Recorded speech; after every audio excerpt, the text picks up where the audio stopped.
प्यारे बच्चों, आशा करती हूँ आप सभी ठीक होंगे, स्वस्थ होंगे, अपने घरों में रहें, सुरक्षित रहें।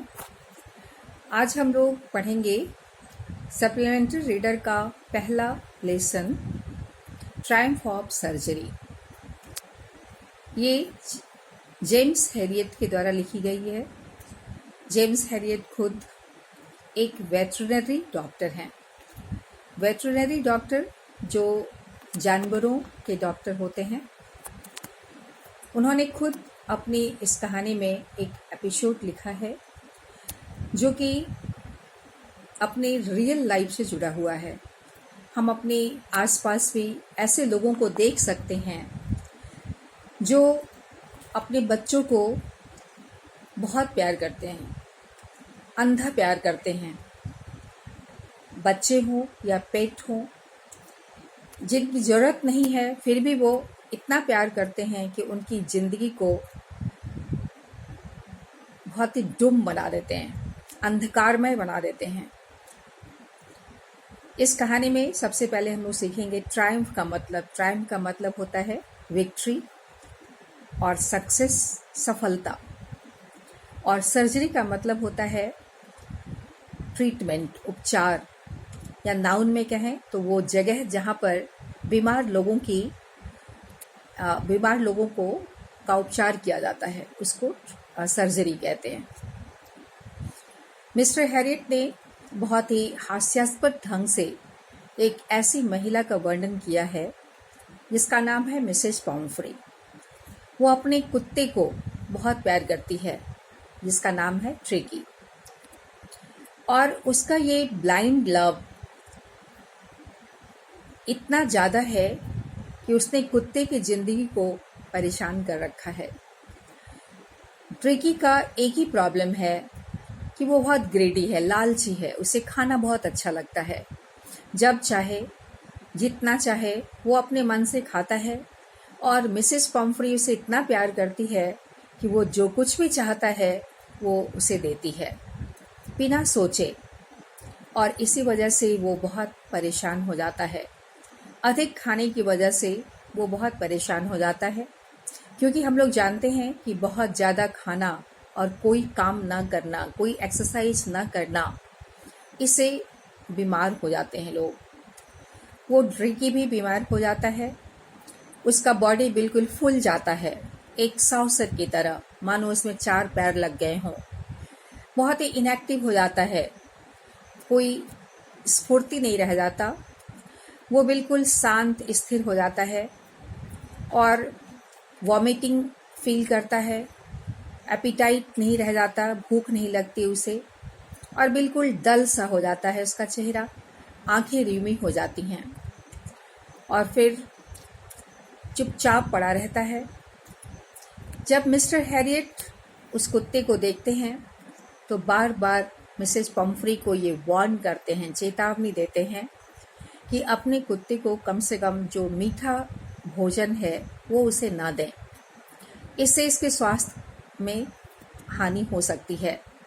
लेकिन मिसेस पॉम्फ्री का प्यार इतना ज़्यादा है कि वो इन बातों को समझ ही नहीं पाती हैं और वो सब कुछ देती हैं जो उसके स्वास्थ्य के लिए बहुत हानिकारक होता है।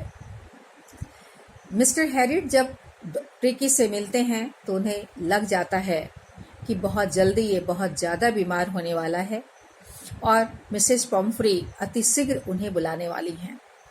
ऐसा ही हुआ जैसा मिस्टर हैरियट ने सोचा था।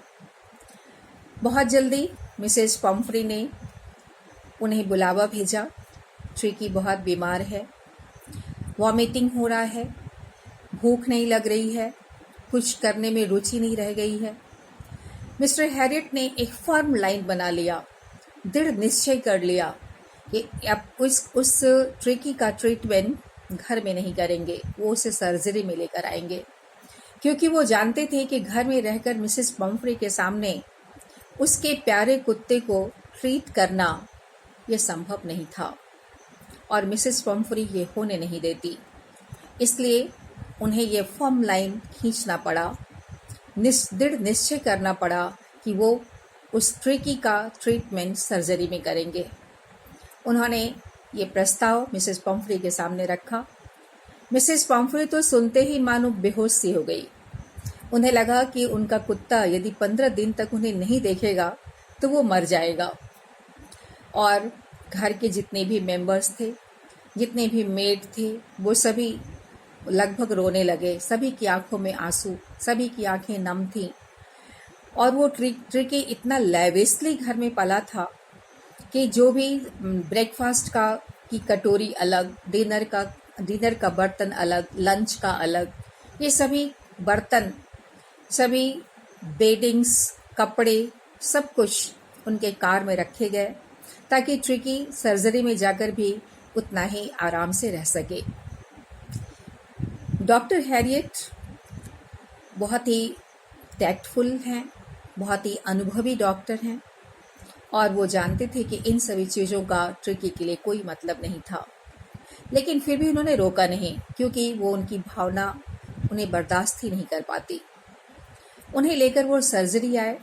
सर्जरी में लाकर उन्हें एक कारपेट के ऊपर रख दिया। अन्य कुत्ते वो नज़दीक आए। एक नए मेंबर को देखकर वो नज़दीक आए।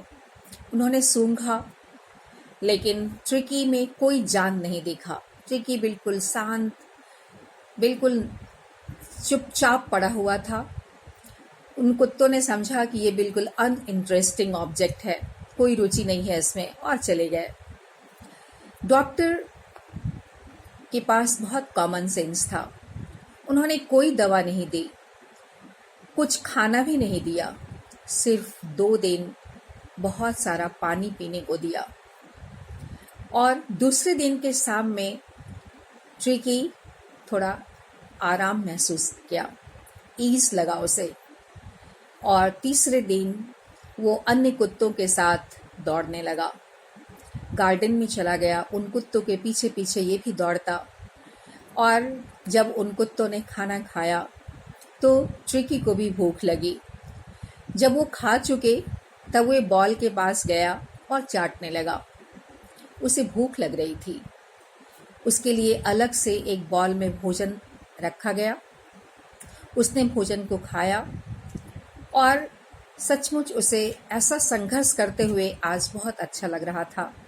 अन्य कुत्तों के साथ दौड़ता हुआ, घूमता हुआ, संघर्ष करके खाना खाता हुआ सचमुच ऐसा लग रहा था कि उसने अपने जीवन में सच्ची खुशी ढूंढ ली है। मिस्टर हैरियट उस कुत्ते को जो उसका उपचार करते हैं वो बिना किसी दवा के, बिना किसी भोजन के, बट पानी देते हैं, बहुत ढेर सारा एक्सरसाइज करवाते हैं। इस बीच मिसेस पॉम्फ्री, जो अपने ट्रिकी को लेकर बहुत परेशान थी, बार बार फ़ोन करती हैं, ट्रिकी के हेल्थ के बारे में जानना चाहती हैं। मिस्टर हैरियट बस एक ही शब्द कहते हैं कि वो प्रोग्रेस, उसका हेल्थ ठीक हो रहा है, धीरे धीरे ठीक हो रहा है। ये शब्द मिसेस पॉम्फ्री को बहुत गहराई में चला जाता है और उसके स्वास्थ्य के लिए वो फ्रेश एग्स, ताज़े अंडे, वाइन, ब्रांडी भेजना शुरू कर देती हैं ताकि उसका स्वास्थ्य ठीक रहे। ये मिस्टर हैरियट अच्छी तरह से जानते हैं कि इन चीज़ों का ट्रिकी के लिए कोई मतलब नहीं है। इससे ट्रिकी के स्वास्थ्य के लिए इन चीज़ों का कोई ज़रूरत नहीं है। इसलिए वो ट्रिकी को इन चीज़ों को नहीं देते हैं। वो इसे वापस मिसेस पॉम्फ्री को भी नहीं भेजते हैं, क्योंकि वो जानते हैं यदि वो वापस भेजेंगे तो बहुत सारे क्वेश्चंस आएंगे या फिर उनकी भावनाएं उसे बर्दाश्त नहीं कर पाएंगी। इसलिए वो बीच का रास्ता अपनाते हैं, ना तो ट्रिकी को देते हैं, ना ही मिसेस पॉम्फ्री को वापस भेजते हैं। वो अपने फेलो वर्कर्स के साथ अंडे, ब्रांडी, वाइन पीना शुरू करते हैं। ब्रेकफास्ट में, लंच में, डिनर में उनका ये एडिशनल डाइट हो जाता है और ऐसा लगता है कि प्रतिदिन एक सेरेमोनियल ओकेजन हो गया हो, विशेष स्थिति अवसर मिल गया हो स्पेशल खाने के साथ। बहुत अच्छा लग रहा है।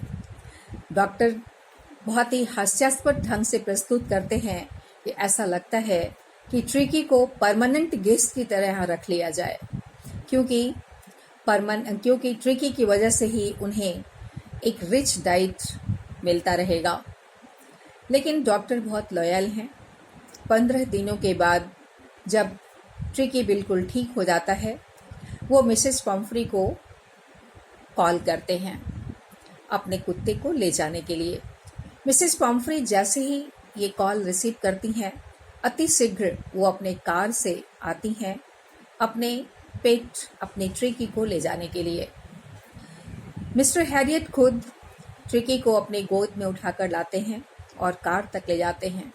जैसे ही ट्रिकी मिसेस पम्फ्री को, अपनी मिस्ट्रेस को देखता है, वो कूद पड़ता है उनकी गोद में और चाटने लगता है। ये उनका तरीका है अपने प्यार को दिखाने का। मिसेस पम्फ्री अपने डॉग को फिर से अच्छी पोजीशन में, अच्छी स्थिति में देखकर बहुत खुश होती हैं। उनकी आंखों में आंसू भरे हुए हैं और आंसू भरी हुई आंखों से वो धन्यवाद कहती हैं डॉक्टर हैरियट का, और वो कहती हैं कि ये एक सफलता है सर्जरी की। This is the Triumph of surgery.